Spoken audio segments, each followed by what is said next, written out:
Bonjour à tous et bienvenue dans ce journal. Voici tout de suite les titres que nous allons développer dans cette édition. C'est ce dimanche que tout se joue pour les élections législatives. Le mouvement La République En Marche va-t-il définitivement s'imposer dans le Val d'Oise? Dans la 9e circonscription, la candidate d'Emmanuel Macron, Zivka Park, est arrivée largement en tête du premier tour. Mais le candidat Les Républicains UDI, Anthony Arciero, compte bien convaincre les abstentionnistes du premier tour, très nombreux dans cette circonscription. On vous dit tout dans un instant. La Poste se modernise, des bureaux dernière génération offrent de nouveaux services plus accessibles et plus personnalisés. À Deuil-la-Barre, par exemple, la Poste espère ainsi mieux répondre aux besoins de sa clientèle. On vous y emmène dans ce journal.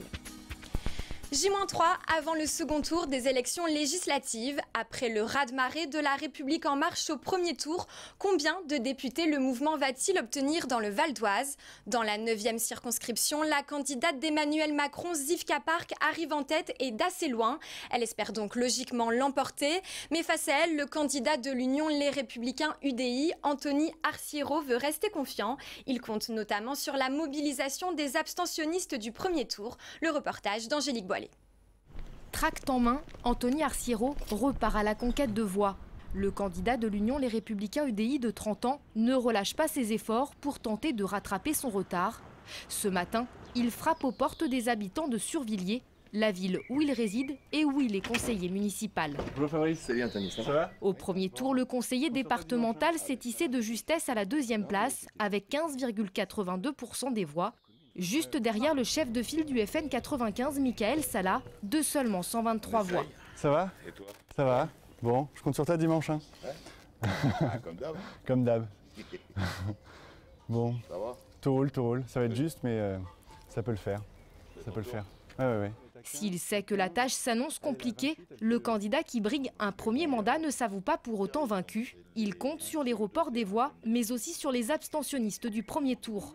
Ici, sur la 9e circonscription, jusqu'ici aux mains du socialiste Jean-Pierre Blasi qui a décidé de ne pas se représenter, l'abstention a atteint un niveau record, 61,67%, l'un des plus élevés du département. J'appelle dimanche prochain tous les électeurs, quelle que soit leur appartenance partisane, à se porter sur mon nom pour que l'on ait un député qui connaisse le territoire. C'est toute la différence avec la candidate d'En Marche.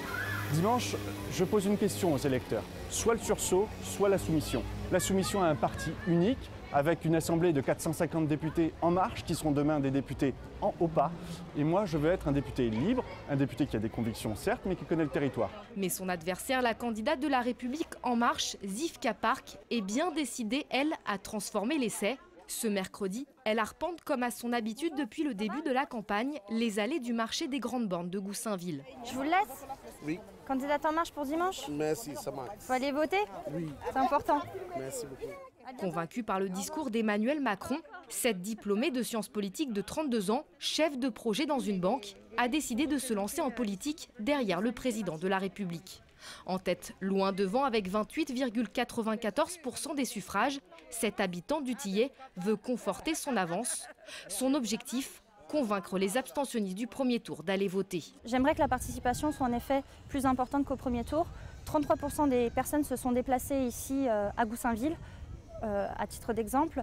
Et en fait, je souhaite vraiment pouvoir mobiliser les gens, continuer à leur expliquer que c'est important d'aller voter pour pouvoir changer les choses. Donc on est sur le terrain à les motiver, à les mobiliser, parce que c'est important de pouvoir concrétiser en fait, les résultats de dimanche dernier.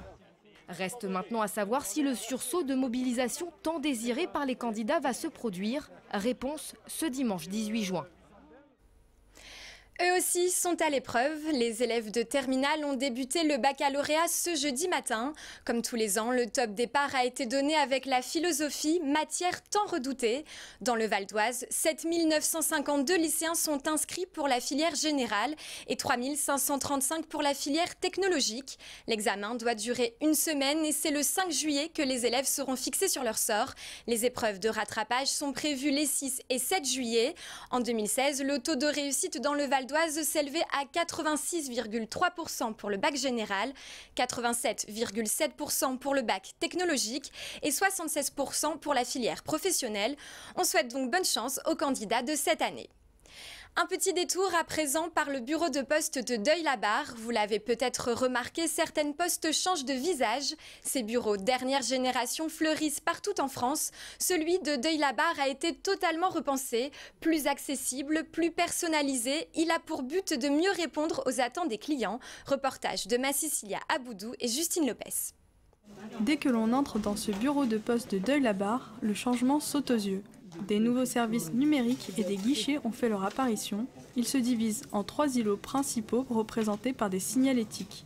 Bleu, jaune et gris pour orienter les clients selon le motif de leur venue. Coût de l'opération, 500 000 € et 3 mois de travaux. Autre nouveauté, les chargés de clientèle vont à la rencontre de leurs clients dès leur entrée. Une approche qui permet plus de proximité avec la clientèle. Aujourd'hui, on a un nouvel espace commercial et l'idée, c'est de ne plus être derrière un îlot à attendre notre client, c'est d'aller vers lui directement. Donc aujourd'hui, les îlots sont uniquement pour permettre de faire l'opération, mais le chargé de clientèle, comme vous pouvez le voir, sont dans la salle directement. On va aujourd'hui vers nos clients. Cette poste dernière génération se veut moderne et à la pointe du numérique. Pour cela, la Poste met à disposition des automates pour les dépôts et retraits d'espèces, mais également un smartphone pour simplifier des opérations telles que le retrait de colis ou la consultation de rendez-vous avec les conseillers financiers. Un dispositif qui vise à réduire le temps d'attente des clients. Au niveau des clients, on est tout de suite dans l'accueil, donc il apprécie beaucoup, en fait, s'il est pris en charge tout de suite. Du coup, ça fluidifie la file d'attente, oui, ça évite aux gens d'attendre pour ces opérations-là, parce que ça peut se faire avec le smartphone. Mais du côté des clients, les avis sont partagés. Je trouve que c'est un peu mieux que par rapport à il y a 3-4 ans. Pendant une espèce de transition, j'ai l'impression qu'il y avait entre des guichets électroniques et des guichets humains. Écoutez, franchement, moi là, la tablette que j'ai utilisée, c'est pour pouvoir lire pendant que j'attends. Ça fait à peu près 1 heure que j'attends. La Poste a aussi son espace vente mobile avec différentes propositions de forfait téléphone, mais également une tablette appelée Ardoise, spécialement conçue pour faciliter l'accès des seniors au numérique. Le Val d'Oise compte 12 nouveaux bureaux de poste dernière génération sur plus de 140. 3 autres ouvriront à la rentrée prochaine. Voilà, ce journal est terminé. Je vous en rappelle le principal titre. Plus que 3 jours avant le second tour des législatives. Dans le Val d'Oise, les candidats de La République En Marche comptent bien transformer l'essai. À l'image de Zivka Park, candidate dans la 9e circonscription. Elle est arrivée largement en tête au premier tour, mais son adversaire Anthony Arciero ne s'avoue pas vaincu. Le candidat Les Républicains UDI espère bien convaincre les abstentionnistes du premier tour. Rappelons que dans cette circonscription, le taux d'abstention a atteint un niveau record, 61,67%, l'un des plus élevés du département. Merci d'avoir suivi ce journal. N'oubliez pas que l'info continue sur vonews.fr. À demain.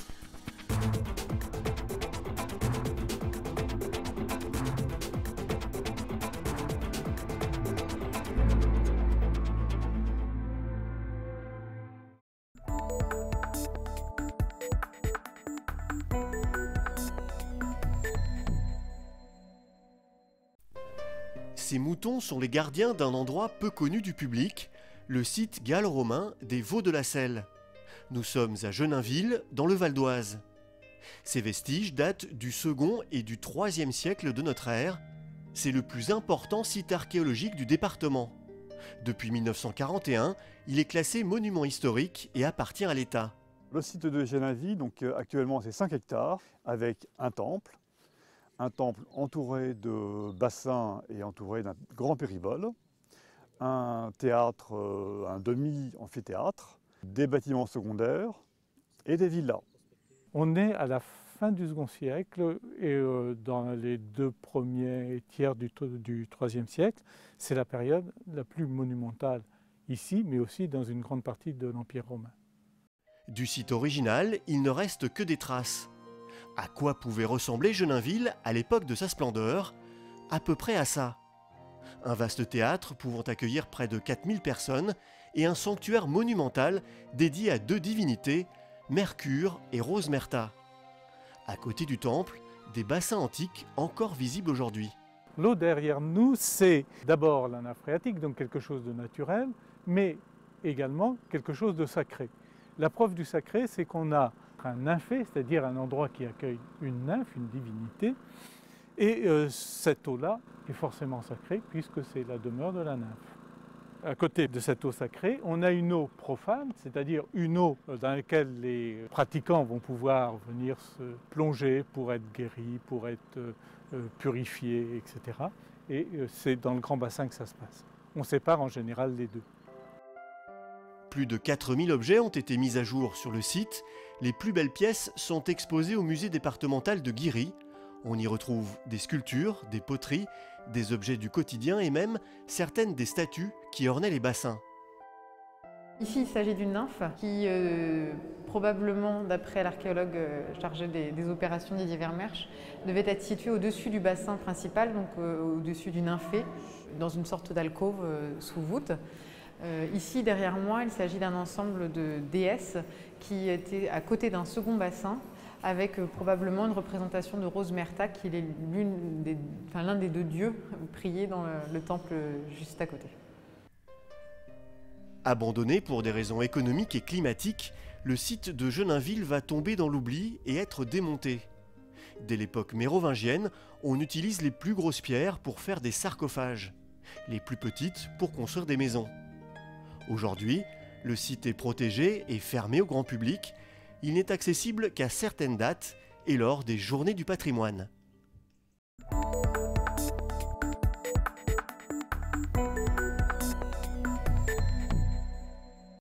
Voici l'Agaricus bisporus, plus connu sous le nom de champignon de Paris.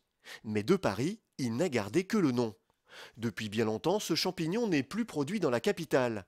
Aujourd'hui, il vient principalement de Chine ou de Pologne. Seuls quelques producteurs français résistent encore. En Île-de-France, ils ne sont plus que 4. Bruno Zamblera en fait partie. Installé à Méry-sur-Oise, sa famille fait du champignon depuis 4 générations. Mais Bruno sera peut-être la dernière. La production du champignon en France va tenter à disparaître. Voilà.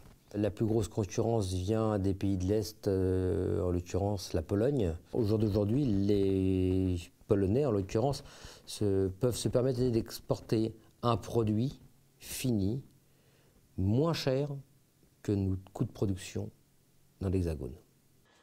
Pour survivre face à la concurrence étrangère, Bruno Zamblera s'est adapté. Il ne travaille que sur 10% de l'exploitation et ne produit que 700 kg de champignons par semaine. Son père, à l'époque, en sortait 1 tonne par jour. Bruno Zamblera n'utilise aucun produit chimique et privilégie une filière de production la plus courte possible. Le champignon que vous voyez ici, qui est ramassé ce jour, est emballé et expédié le jour même. Donc, vu qu'il est vendu en réseau court, il ne reste pas chez nous. Bruno Zamblera ne fait pas que du champignon de Paris, il produit 9 autres variétés de champignons, pied bleu, l'arengui, le shiitake et la pleurote. Des champignons qui poussent sur un support étonnant. Ce champignon se développe sur du substrat, qui est en l'occurrence que de la paille. Il se développe à travers le sac, comme celui-ci, parce que vous avez quelques petits trous sur ces parties latérales, où le champignon va chercher l'oxygène et la lumière. Donc il va uniquement se développer à cet endroit-là. C'est pour ça que vous avez ici une grappe de champignons bien déterminée, bien définie. Bruno Zamblera vend ses champignons le samedi matin sur l'exploitation et sur le net. Bruno ne vit pas de la production de ses champignons, il a une autre activité pour boucler ses fins de mois, il est dépanneur. Un deuxième métier indispensable pour préserver l'exploitation familiale et continuer à produire des champignons de qualité dans le Val d'Oise.